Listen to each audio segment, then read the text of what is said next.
तो वही मैं क्या करूंगा, पहले आप लोगों को लॉ ऑफ अट्रैक्शन के कुछ सबसे मोस्ट कॉमन, सबसे पावरफुल प्रिंसिपल्स जो सबसे ज़्यादा फैले हुए हैं उसके बारे में बताऊंगा, और इस्लाम इसके बारे में क्या बोलता है, इससे रिलेटेड उसकी क्या राय है, ओपिनियन है, और कैसे वो सारी चीज़ें इस्लाम में एप्लीकेबल होती है नहीं होती है, ये सारी चीज़ें मैं आपको एक एक करके बता दूँ, ठीक है। ना सबसे पहला लेसन जो मैं आप लोगों को बताना चाहता हूँ वह है आस्क, बिलीव और रिसीव का।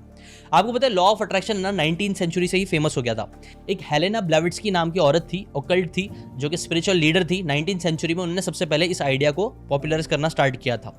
बट फिर मॉडर्न टाइम में ना, मॉडर्न अमेरिका में विलियम वॉकर एटकिंसन नाम के एक ऑथर थे। उन्होंने थॉट्स, वाइब्रेशन और लॉ ऑफ अट्रैक्शन के ऊपर कई सारी बातें उन्होंने बताई। उन्होंने अमेरिका में ये आइडिया को बहुत ज़्यादा पॉपुलराइज किया। बट इसके बाद भी ये आइडियाज इतने ज़्यादा पॉपुलर नहीं हुए थे। एक्चुअल में लॉ ऑफ अट्रैक्शन ये सारी चीज़ें सबसे ज़्यादा पॉपुलर होने आई 2006 के बाद, जब 2006 मार्च में ना सीक्रेट नाम की मूवी रिलीज़ हुई जो रोंडा बर्न ने बनाई थी, और ये मूवी बहुत ज़्यादा हिट हुई। इसके बाद 2006 में ही नवंबर में इसकी एक बुक भी लॉन्च हुई रोंडा बर्न की, जो थी द सीक्रेट बुक, और ये बुक भी बहुत ज़्यादा चली, बहुत ज़्यादा हिट हुई। यहीं से आप बोल सकते हो लॉ ऑफ अट्रैक्शन का जो प्रिंसिपल भी ना बहुत ज़्यादा पॉपुलर हो गया, और आज भी हम इसके बारे में बहुत ज़्यादा बातें कर रहे हैं। अब इस बुक में ना वैसे तो कई सारे प्रिंसिपल्स बताए गए हैं, लेकिन एक बहुत ज़्यादा जो पॉपुलर प्रिंसिपल है ना वो आस्क, बिलीव एंड रिसीव का है। इस बुक में क्या बताया जाता है, रोंडा बर्न बताती है कि अगर आपको जिंदगी में कोई भी चीज़ चाहिए ना, तो सबसे पहली चीज़ क्या करना पड़ेगा, आस्क। यूनिवर्स से आप मांगो। जब तक आप क्लियरली आपको क्या चाहिए यूनिवर्स से मांगोगे नहीं, तब तक आपको वो चीज़ नहीं मिलेगी। अगर आपको जिंदगी में सक्सेसफुल होना है, बड़ा बिजनेस क्रिएट करना है या कुछ भी अच्छा करना है, तो आपको सबसे पहले मांगना पड़ेगा ना।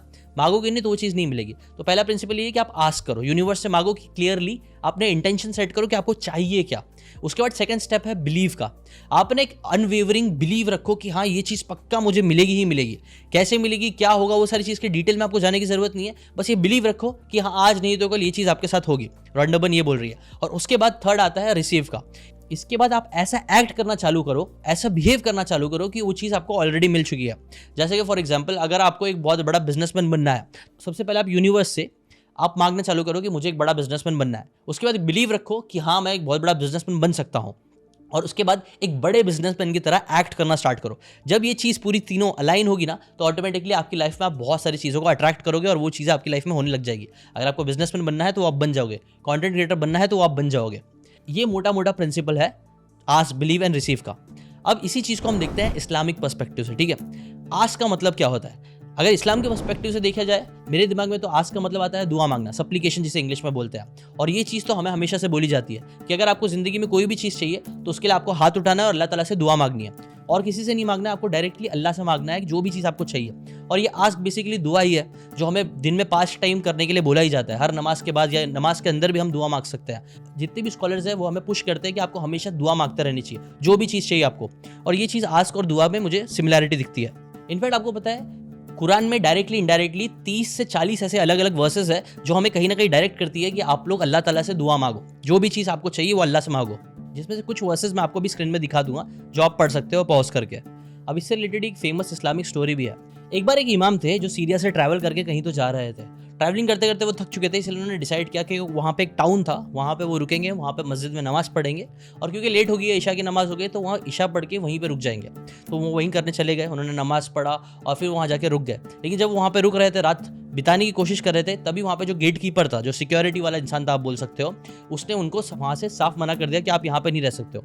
तो इसीलिए वो क्या करें, उन्होंने मस्जिद के बाहर जाके उन्होंने सोने का पूरा बिस्तर बिछाने चालू कर दिया और वहाँ पे वो लेटने लग गए। अब ये चीज़ जब गार्ड ने देखी ना, तो उसको गुस्सा आ गया।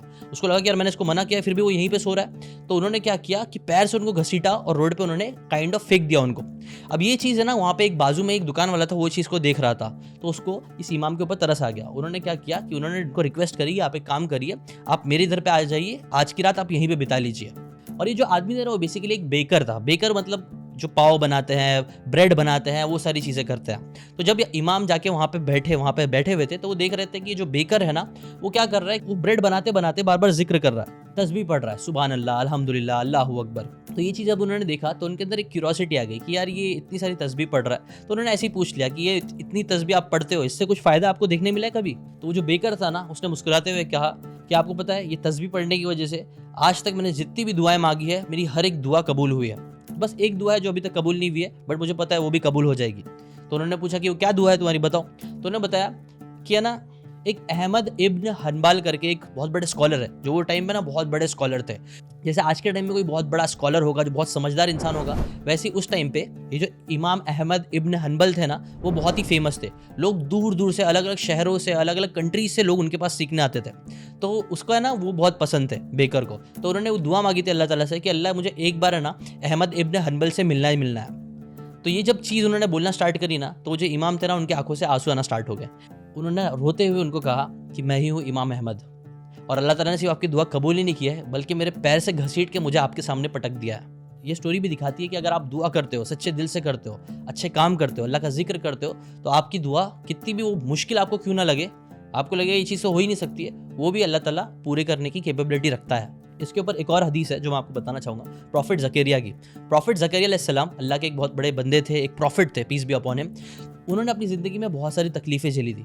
अच्छा, अब कई बार लोगों को लगता है कि यार अगर कोई अल्लाह का बहुत खास बंदा है तो अल्लाह ताला उसको तो सिर्फ शावर करता होगा ब्लेसिंग्स की, बहुत पैसा हर चीज़ देता होगा, बट ऐसा नहीं है। इस्लाम में ऐसा कॉन्सेप्ट नहीं है। इस्लाम में ऐसा है, अल्लाह ताला ना अपने अच्छे बंदों को भी बहुत टेस्ट करता है। तो ज़करिया अलैहिस्सलाम, पीस बी अपॉन हिम, उनको भी अल्लाह ताला ने बहुत अलग अलग तरीके से ज़िंदगी भर टेस्ट किया था। कई सारे उनके टेस्ट लिए थे और वो हमेशा स्ट्रगल करके अपने हर टेस्ट को आप बोल सकते हो पूरा करते ही थे।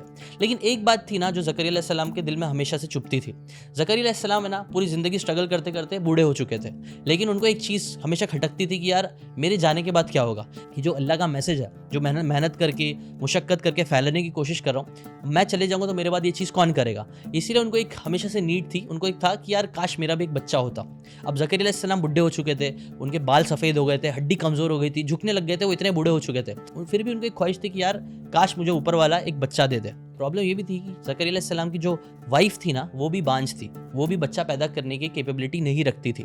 बट स्टिल एक दिन ज़करिया अलैहिस्सलाम के ना दिल में आया कि अल्लाह तूने मेरी बहुत आज़माइश लिया है, लेकिन एक ख्वाहिश है मेरी, प्लीज़ वो ख्वाहिश पूरी कर दो, मुझे एक बच्चा दे दो। एक रात उन्होंने एकदम दिल से दुआ मांगी कि अल्लाह मुझे एक बच्चा चाहिए, कैसे होगा क्या होगा नहीं मुझे नहीं पता, बट आप ही हर चीज़ करने वाले हो, मुझे एक औलाद दे दीजिए।